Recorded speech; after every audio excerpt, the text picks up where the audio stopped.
مہم جوئی کے متلاشی اور خلاباز اب خلا کے مدار میں جائے بغیر بے وزنی کی کیفیت کا تجربہ حاصل کر سکتے ہیں۔ وہ خصوصی طور پر تبدیل کیے گئے اس بوئنگ طیارے میں اس طرح تیرتے، پلٹتے اور اڑتے ہیں گویا کہ وہ خلا میں ہوں، لیکن ایک ایسا ماحول جہاں کشش ثقل صفر ہو ریسرچ کے لیے بھی ایک آئیڈیل جگہ ہو سکتا ہے۔ صفر کشش ثقل کے بارے میں حقیقی طور پر نئی اختراعات ہیں جو زندگی میں بڑی تبدیلی لا سکتی ہیں۔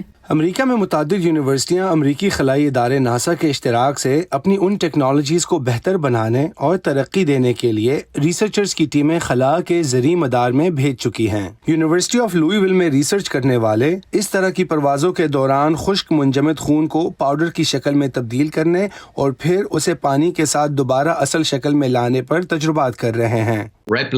خون کے سرخ خلیوں کو صرف 42 دن تک محفوظ کیا جا سکتا ہے، جس کے بعد انہیں ضائع کرنا پڑتا ہے۔ ہمارے پروجیکٹ کا بنیادی مقصد خون کی ایک ایسی مصنوعات تیار کرنا ہے جسے زیادہ عرصے تک محفوظ رکھا جا سکے اور اسے ہنگامی ضرورت میں خون کی منتقلی کے لیے استعمال کیا جا سکے۔ اس تحقیق کا سب سے اہم پہلو یہ مشاہدہ کرنا ہے کہ ری ہائیڈریٹڈ خون کے خلیے صفر کشش ثقل پر اپنا بہاؤ کس طرح جاری رکھتے ہیں۔ اس سے کسی میڈیکل ایمرجنسی میں خلابازوں اور دوسروں کو مدد ملے گی۔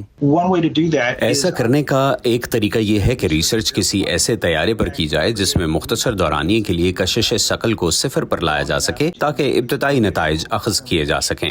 یونیورسٹی آف فلوریڈا کی ریسرچ ٹیم صفر کشش ثقل پر اپنے تجربات میں راکٹ کے ایندھن کو اسٹوریج سے ٹینک میں منتقل کرنے کے دوران بچت کے طریقے تلاش کر رہی ہے۔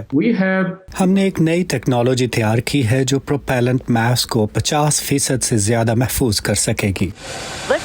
اگر راکٹ کے ایندھن کو منتقلی کے وقت جل کر ضائع ہونے سے بچایا جا سکے تو راکٹ خلا میں مزید فاصلہ کر سکے گا اور زیادہ عرصے تک خلا میں رہ سکے گا۔ اگرچہ صفر کشش ثقل کا ماحول تفریح کی جگہ ہو سکتا ہے، لیکن یہ سائنسی کامیابیوں کے لیے بھی ایک ایسا مقام ہے جو کسی دن زندگیاں بچانے کے کام آ سکتا ہے۔ جولی ٹابو کے ساتھ Imran Jadoon, Voice of America.